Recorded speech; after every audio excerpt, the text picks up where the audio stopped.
ನಮ್ಮ ತಂದೆ ಯಾಕೆ ಇಟ್ಟರು ಮನ್ನಾರ್ ಕೃಷ್ಣ ಅಂತ ಅಂದ್ರೆ ನನಗೆ ಗೊತ್ತಿಲ್ಲ.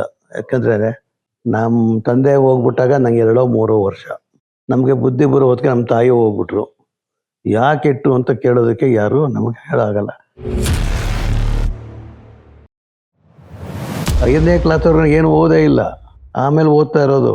ಕ್ಲಾಸ್ಗೆ ಹೋದರೆ ಅದು ಏನು ಹೇಳುತ್ತಿದ್ದಾರೆ ಅವ್ರಿಗೆ ಏನು ತಲೆವೇ ಅರ್ಥವೇ ಆಗೋದಿಲ್ಲ. ಶಾರದಾ ಪ್ರಸಾದ್ ತಂದೆ ಬಹಳ ಸಾಫ್ಟ್.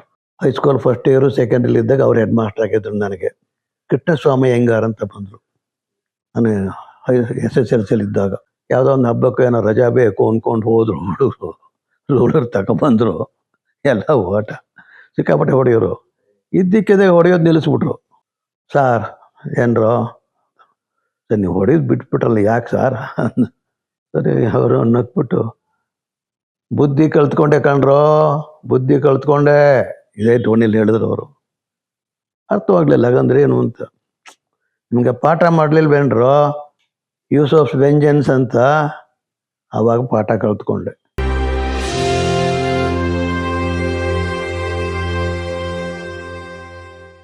ಹೋಗಿದ್ದು ಆ ಕಾಲಕ್ಕೆ ಅರ್ಜೆಂಟ್ ಕೆಲಸ ಬೇಕಾಗಿತ್ತು. ಮೊದಲದಾಗೆ ಪಾಪ ನಮ್ಮ ಅಣ್ಣ ಅವ್ರು 2ನೇ ದರ್ಜೆಗೂ ಮಾಸ್ತರು.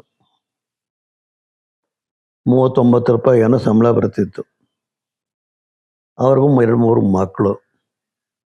ಅದರ ಮಧ್ಯದಲ್ಲಿ ನನ್ನನ್ನು ಇಟ್ಕೊಂಡು ಓದಿಸಿದ್ರು. ಕಾಲೇಜಲ್ಲಿ ಓದಿಸಿದ್ರು. ಭಾಳ ಕಷ್ಟಪಟ್ಟು ಓದಿಸಿದ್ರು. ಜೊತೆಗೆ ನಮ್ಮ ಸೋದರತೆ ಮಗಳನ್ನೇ ಆಗಿದ್ದು. ನಮ್ಮ ಸೋದರತೆ ಯಜಮಾನ್ರು ಹೋಗ್ಬಿಟ್ಟು ಅವ್ರನ್ನೂ ಅವರೇ ಇಟ್ಕೊಂಡಿದ್ರು ಅತ್ತೆ ನಾವು ಮನೆಯಲ್ಲೇ. ಸೋದರತೆ ಆದ್ದರಿಂದ ನಾವು ಚಿಕ್ಕ ಮಕ್ಕಳಾದಾಣಲು ಅವರು ನಮಗೆ ಗೊತ್ತಲ್ಲ. ಅವ್ರಿಗೊಬ್ಬ ಮಗನೂ ಇದ್ದ, ಅವನ್ನೂ ಇಟ್ಕೊಂಡಿದ್ರು. ಸೊ ಅದರಿಂದ ನಾನು ಕೆಲಸಕ್ಕೆ ಅರ್ಜೆಂಟು ಆಗಲೇಬೇಕಾಗಿತ್ತು. ಸರಿ ಕೆಲಸ ಸಿಕ್ತು. ಇದಕ್ಕೆ ಅನೇಕರು ಸಹಾಯ ಮಾಡಿದ್ರು ಈ ಕೆಲಸ ಸಿಕ್ಕೋಕ್ಕೆ. ಇಲ್ಲಿ ಬಂದೆ. ಇಲ್ಲಿ ವಾತಾವರಣ ಚೆನ್ನಾಗಿತ್ತು. ಅಲ್ಲಿ ಹೆಡ್ ಮಾಸ್ಟ್ರು ಭಾಳ ಒಳ್ಳೆಯವರು, ಮರಿಗೌಡರು ಅಂತಿದ್ರು. ನಾನು ಹೆದರ್ಕೊಂಡೇ ಬಂದೆ ಹೆಂಗೇನಪ್ಪ ಅಂತ. ಬಟ್ ನನಗೆ ಟೀಚರ್ ಆಗೋ ಆಸೆ ಇತ್ತಲ್ಲ, ಸೊ ಅದು ಸಿಕ್ಕಿದ್ದು ಒಳ್ಳೇದಾಯಿತು. ಬಂದೆ. ಏನೂ ತೊಂದರೆ ಆಗಲಿಲ್ಲ. ಬಹಳ ಕೆಲಸಗಳನ್ನ ಮಾಡಿದೆ. ಅಲ್ಲಿ ಒಂದು ಅನುಭವ ಹೇಳಬೇಕು ನಾನು. ಫಸ್ಟ್ ಬ್ಯಾಚ್ ಸ್ಟೂಡೆಂಟು ಕೆಂಪಯ್ಯ ಅಂತ ಈಗಲೂ ಇದ್ದಾನೆ. ಅವನು ಬಡವ. SSLC ಆಯಿತು, BCom ಆಯಿತು. ಸಾಮಾನ್ಯವಾಗಿ ಸಹ ಹುಡುಗರು ಕಾಂಟ್ಯಾಕ್ಟ್ ಇಟ್ಕೊಂಡಿರ್ತಿದ್ದೆ. ಜೊತೆ ಕಾಮರ್ಸ್ನಲ್ಲಿ ಒಂದು 8 ಜನ ಮಾತ್ರ ಇರ್ತಾಯಿದ್ರು. ಆಪ್ಷನ್ಸ್ ಇತ್ತು. ಆ ಕಾಲದಲ್ಲಿ ಆಪ್ಷನ್ಸ್ ಅಂತ ಇತ್ತು, ನಿಮ್ಗೆ ಗೊತ್ತಿದೆಯೋ ಇಲ್ವೋ.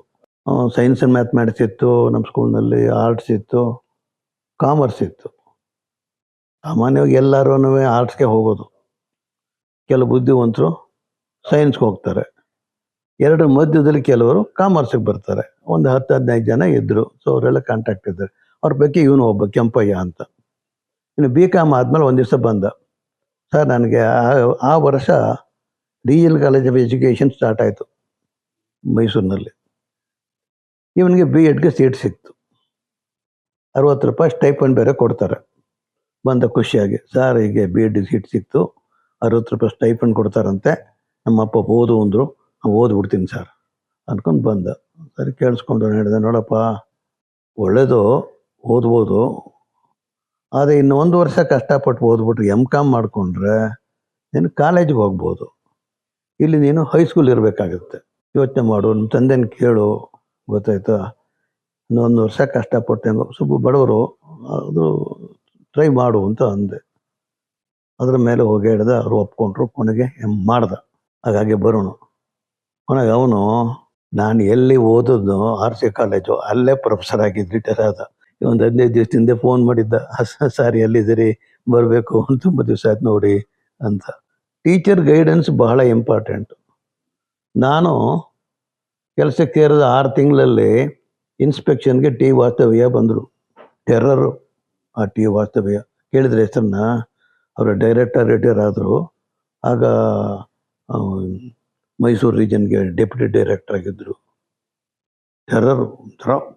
ಸರಿ 6 ತಿಂಗಳಾಗಿತ್ತು ಅಷ್ಟೇ ಸರ್ವೀಸು. ಪಾಠ ಮಾಡ್ತಿದ್ದೆ, ಕೂತ್ಕೊಂಡು ಕೇಳಿದ್ರು. ಆಮೇಲೆ ಇದ್ದರು, ಬೆನ್ನು ತಟ್ಟಿದ್ರು. Good, don't be a teacher of 5 hours, be a teacher of 24 hours ಅಂತ ಹೇಳಿದ್ರು. ದೊಡ್ಡವ್ರ ಗೈಡೆನ್ಸು ಲೈಫ್ನಲ್ಲಿ ಬಹಳ ಇಂಪಾರ್ಟೆಂಟು. ಆ ಮಾತು ಯಾಕೆ ಹಂಗೆ ಹೇಳಿದ್ರು, ಏನಾಗಂದ ಅರ್ಥ ಅಂತ ಯೋಚನೆ ಮಾಡಿದೆ. ಒಂದು ಅರ್ಥ, ಪಾಠ ಮಾಡೋ ಕಷ್ಟಕ್ಕೆ ನಿಂತ್ಕೋಬೇಡ, ಅದಕ್ಕಿಂತ ಮೇಲೆ ಇದೆ, ಆ ಕಡೆ ಗಮನವನ್ನು ಕೊಡು ಅಂತ. ಹಾಗೆ ನಾನು ಹುಡುಗರು ಗೈಡೆನ್ಸ್ ಮಾಡೋದು ಮಟ್ಟೋದು ಇಟ್ಕೊಂಡು ಬಂದೆ. ನನ್ನ ಮಕ್ಕಳು, ನನ್ನ ಸ್ಟೂಡೆಂಟ್ಸು ನನ್ನನ್ನು ಭಾಳ ಪ್ರೀತಿಸ್ತಾರೆ, ಈಗಲೂ ಕಾಂಟ್ಯಾಕ್ಟ್ ಇದೆ.